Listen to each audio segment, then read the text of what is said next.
All right, everyone. Welcome back to another news roundup with myself, GetSelious SithScott. Hello. This time around, we got some interesting news things to talk about, which is, I guess we First have, one up yeah, is gonna be Mina, the Hollower. So we talked about this in a previous newsreel, our news roundup, where basically they were on a Kickstarter, and it's a new game from the creators of Shovel Knight, Yacht Club Games, which, when Shovel Knight was a banger of a game, and it got super popular. So they decided to go for a little bit more money this time for this game, so they can make it as good as they can. And as such, they are completely blown out of the water because it's already fully funded, and they're already working on new stretch goals. yeah. And at this moment, $765,000 from their original pledge of $300,000. So they doubled the amount that they want from this game. Yeah, and this time, technically speaking, this game is kind of a downgrade because instead of being 16-bit era, this game is currently a Game Boy Advance, Game Boy style game, at least even in UI. So it's like, oh boy. Yeah, they wanted, I guess, curb the expectations of going to the next era above to going to the next handheld era, where they wanted to go to the Game Boy Color because apparently that was very influential on their lives. I mean, to be fair, that was pretty an influential game game console for a lot of people, especially those with long car rides home. That's true. That's very true. I really think it looks really cool. It's kind of they talked about it as kind of a mix of like Castlevania, Legend of Zelda, and Bloodborne specifically, because those were like their favorite games. It's just interesting that like one of those games wasn't on the Game Boy Color. Exactly. I think it looks so interesting. It gives me a lot of like Castlevania or Bloodstained with some Zelda level design, looks like it. But I know our editor-in-chief Keith already dropped some bones on it, so he's contributing, and I will give money to it a bit later once my that check comes through. Once the paycheck comes in, then we're all just gonna start paying more. But yeah. Yeah. The current goal they're reaching for right now is 800,000, and that's gonna have a added bonus of getting a Mac and a Linux port for the game to be made. Which I'm interested to see how that will go, but at the same time, I don't think it's going to be too much more effort on their part, which I kind of like that they don't have to do as much, because they kind of shot themselves in the foot with the stretch goals of Shovel Knight, because they spent like 5 years getting the extra stuff added to it. To be fair, though, that game has so much content. You got Plague Knight, you could play the treasure game, there's a card game in it. Holy Lord, all that money. Yeah, there was a ton into that game, and I'm not like complaining. I just feel bad for the developers having to do all of that for we want to do this one little game, and it turned into so much more things for them. So hopefully this can just be more of just what they want to make, rather than adding much more and more and more and more. But who knows, maybe the next one after this will be like a card game or other things they added, like to Shovel Knight, where they started adding some more ridiculous, like, a whole new game added to the game. Yeah, the game within the game. Instead of just making like a playable character, like one of their last ones was like bosses being playable, and instead of just giving a playable boss character, they made a whole like campaign for each character you could play as. Yeah. It's super crazy, and I mean, it's already crazy that the game has this much lore, but geez Louise, guys, So I'm excited to see how this works. I was actually watching live on the comments and everything, and I really appreciated just how much passion when they were talking and just playing the game, because they have so much things you can do with it. That is very true. I hope true. that it succeeds. I mean, it will succeed. I just don't know how big the impact will be. Like, are we gonna get Mina in the next Smash or something? It depends, honestly. Like, the Yacht Club Games is a really cool people they can network with. That's like put the references of indie games. And speaking of cool indie games you guys should know about, Scott, are you a fan of Zeboyd Games or Robert Boyd, any game made by Robert Boyd? Heard of the games. I haven't actually played many of them, actually, which is kind of weird. Like, I remember the big one was like Cthulhu Saves Christmas. Well, there was actually, believe it or not, the one that came before it is actually the bigger one, is a Cosmic Star Heroine. It actually has animated cutscenes. That game is a banger, but all games they made are bangers in my opinion. Cosmic Star Heroine is nice. Cthulhu Saves Christmas, Breath of Death 8, good games. And so they have a new game they've been working on, certain teasers called This Way to Madness Lies, a Shakespearean Magical Girl JRPG. Now, this game seems to capture some of the similar madness mechanic of the previous game. The madness mechanic is that you save a certain level of skills, and then every skill you gain in battle is randomized. So it's kind of cool. But this time have magical girls. Now, one update they did to the game they're showing is that the graphics look insanely cool, where it reminds you, have you ever played Shining Force? Yes, I have played Shining Force, actually. Great. So you'll be down for this one. One of the battle mechanics, is actually a Shining Force battle. The whole, you zoomed out, and the camera, the 2.5D, looks really cool. Yeah, I was looking at the tweet that you tagged me in before, which I really enjoy. I mean, I'm a sucker for all pixel-related JRPGs. Yeah. And not just that, but this is gonna be a magical girl one, which I think is really cool to have the transformation elements. Exactly. I've been playing Blue Reflection, which is a similar idea of magical girl, but I always feel they kind of go not into as much as they could to the magical girl formula, and I really want to see how much they go into in this game with This Way Madness Lies. Definitely. Another thing interesting too is that they already confirmed that this game will also have a combo system, so you can pair a character with someone else to do a new thing. An example they gave is if you combine one character named Miranda and one character named Beatrice, you gain a new spell called Eye of Newt, which boosts poison damage. And then they have, if you check their Twitter, the art style, the graphics of all the girls in the game. So I'm excited to see when this game comes out, and I'll probably update more development when it happens. It depends. I'm not going to speak for them, but I don't think they kickstarted their games. I don't recall them kickstarting the game, so if they kickstarted, well, I'll probably be on it. They don't have it on their Twitter, so... Exactly. I don't recall. Someone could always remind me if I'm wrong or right. It is a Kickstarter game, but if they kickstarted, they got my money. If they don't, I'm going to be just sending them emails. Come on, please give me that game. Come on, please. I want it. I want it. I need it. Oh, actually, I'm on their Twitter and looking at some of their gameplay ones, and I actually really like how the battle screen looks. That's cool. Really cool. That's really cool. And with that, us juicing about another indie game, what else we got for the table? Alrighty, so this is not as much of an indie game. The Telltale series is finally back, for good or for worse, and they showed off their newest sequel, which was The Wolf Among Us 2.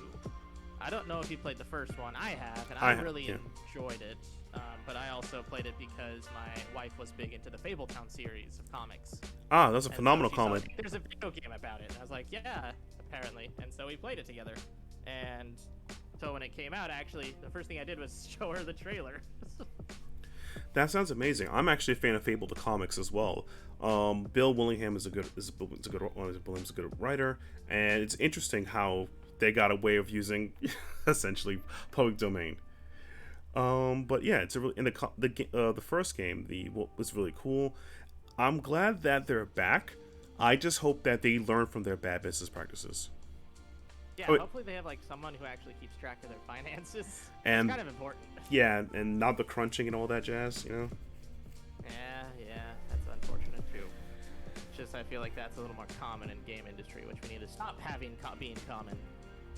Get rid of the crunch. Get rid of the crunch. People delay games. Yeah, get rid of the crunch. Fine if it doesn't hit the release date. Actually, get rid of the crunch. Give the employees brunch. There we go. The trailer actually looks a lot better than I was expecting. They had an old concept trailer back in 2019 that I was not a fan of because they changed the art style and some of the models looked kind of off. But the new trailer they showed this week looked a whole lot better.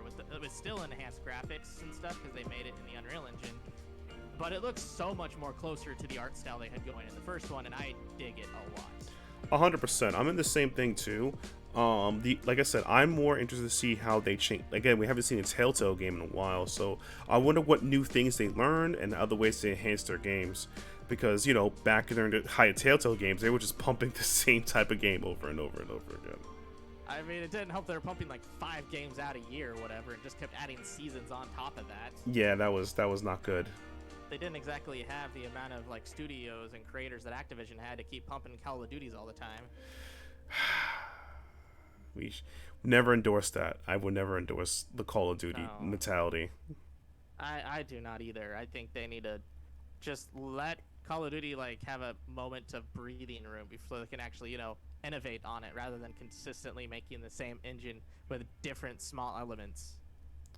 Yeah, I'm cool with that a lot more actually, because then you'll allow other shooters to get some spotlight, as well as you'll stop trying to copy what everyone else is doing. Like, they would copy mechanics from other games, and like, what are you doing? I don't know. Just stop. Please stop. I still remember Advanced Warfare where they tried to copy Titanfall and it was so bad. Oh God, I was like, what were they thinking? How do you try to copy a game that's actually really good and then mess it up with a much bigger studio? My running joke would be first time. Yeah. So I guess that's just my interest. I'm interested in seeing how it goes. I'll probably be playing it regardless if I'm playing it by myself or with my wife. Yeah. We'll probably have our own criticisms of how it works. Hopefully it's better. I am excited because they bring in like the Oz characters from the comics, so this will be great. Exactly. And myself as a huge point and click guy, I definitely look forward to see how it goes. It's that, like I said, Telltale Games. Like I said, I have respect for them. I'm bummed out the way they went out because their business practices. And like I said, I hope they learn some new things to improve themselves, and I hope they make more games in the future, because the way they make point and click adventure games is good storytelling. It's just they don't have good business. Yeah, that's best. Yeah. So going on to games that have, actually this is not a good transition. I was just gonna say we're going to go to Sifu now. Sifu. Yes, Sifu will teach us how to make good things. Storytelling, I don't think, is the biggest draw of this game. The biggest draw of this game is obviously the combat and making yourself feel like you're just a badass. Yeah, this game itself has brought out a big kind of controversy divide between reviewers and gamers of how much should you be able to beat a game, or do you need to beat a game, do you need to complete a game in order to review a game? I've always felt like it depends on the game and how much mechanics the game is. You don't need to beat like Super Mario Odyssey to do a good review of Super Mario Odyssey. You need to at least play it for at least over 4 hours. And then you could just kind of go with the game because the mechanics are so straightforward. Yeah, I agree. I think it is very game-by-game basis, especially if it's a game that has like nothing to do with the story. Exactly. Like, can you imagine someone judging a Call of Duty game only by its story? Yeah. Or as you and I just discussed, can we really judge, Wolf Among Us Season 2 without understanding the story? Because the whole game, obviously we know the mechanics be easy. Click, look, talk, solve puzzle, right? Yeah. So we're going to have to judge it on the narrative. Sifu is judged by mostly its combat and how effective it can be. But Sifu is very difficult for people who don't play these type of games, who don't play beat-em-ups or character action games. This can be very difficult for you. Yeah, I know I would probably get... I'm not really good at these kinds of games just because I'm not big on, like, parry systems. I'm not that good at it. I think the best parry system that I've been good at is the Ghost of Tsushima one. But yeah. Sifu itself is really solid when you actually know what you're doing. And I think it's also very strategic in how you utilize its system, and how you utilize the aging mechanic, and how you utilize learning moves, if it's permanent or not.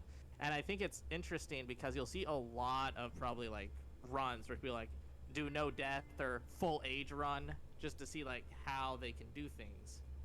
Because Sifu is going to be one of those games that I feel like it's definitely not something that is for everyone. That's something that's been said a lot, and I agree, it is not. It's going to be a game for those who really want to test themselves in very, high challenged games. Exactly. I think that the core is that people understand that, as well as like there's a lot what this game offers in different ways. And if you don't like how one reviewer looks at a game, there's multiple people who do it. You can look at streamers, if they enjoy the game. You can look at reviewers. And again, this is a fact. Not game reviewers or game journalists, when it comes to their game reviews, regardless of what they like or don't like, they has a sense of bias. You just have to accept that. Like, for example, I link towards more point-click adventure games I talked about here, and Scott's heavily into more RPGs. We clearly have a different bias of those games. Oh, 100%. And I think it's interesting to note, too, is that you shouldn't judge, like, reviewers based on the website they're on, unless you're, like, Kotaku, I guess. But I guess you're Kotaku. Kotaku. On the actual reviewers. Look at people or specifically in reviewers who have similar tastes as you, if you really want to see if you agree or disagree, or if you want to get or not get the game. Because otherwise, you're gonna just see a lot of variety, and that's fine. Just don't judge someone for their opinion. If they don't like Sifu, they don't like Sifu. It's not because it's a bad game, it's because it's not their taste.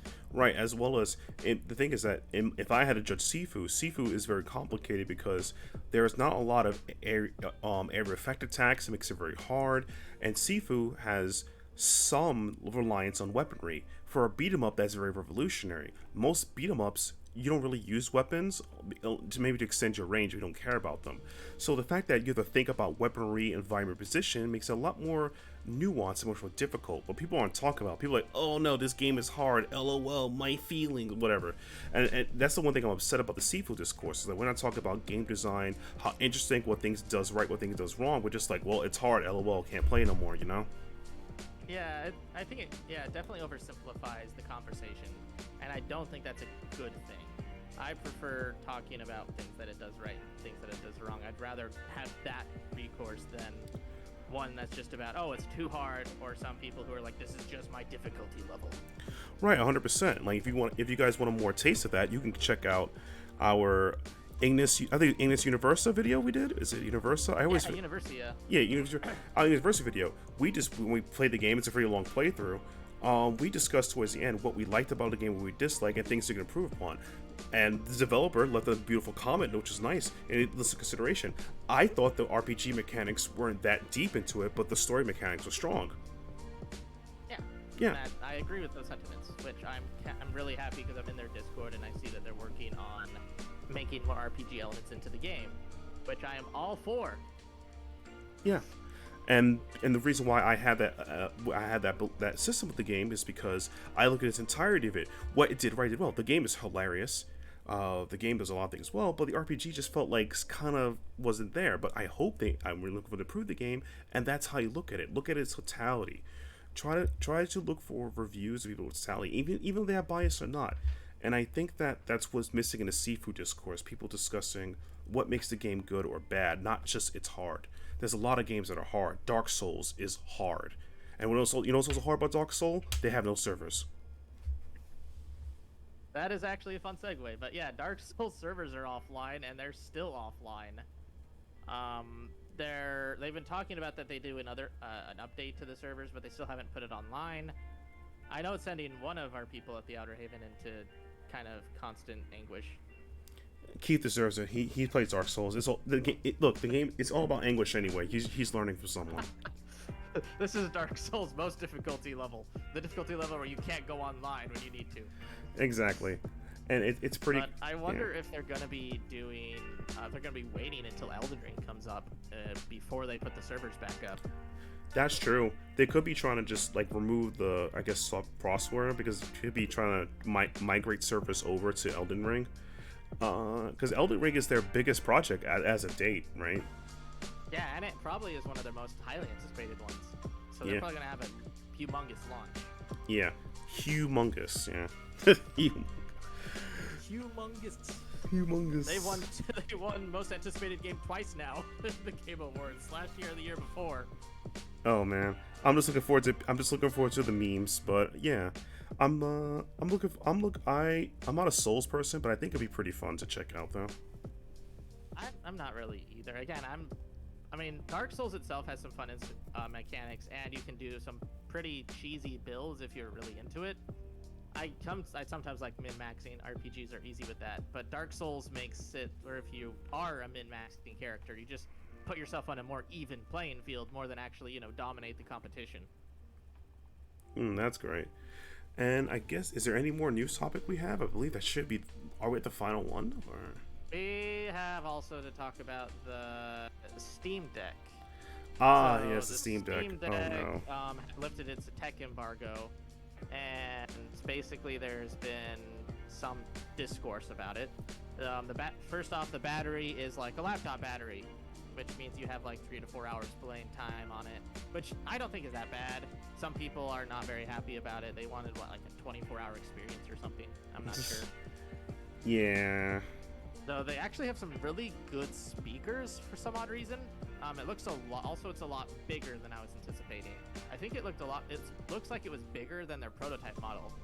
So that may just be like how I saw it when I first saw the prototype versus how I see it now. But it does look bigger. But it does look a lot more durable than what I first thought of it too. So that may be a good thing. True.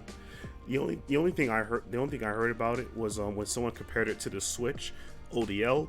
Apparently, the Switch OLED, the Switch ODL screen, OLED, yeah, the Switch OLED screen is much more brighter, much more significant than the Steam Deck, but it's not enough for like the Steam Deck is inferior, at least by quality.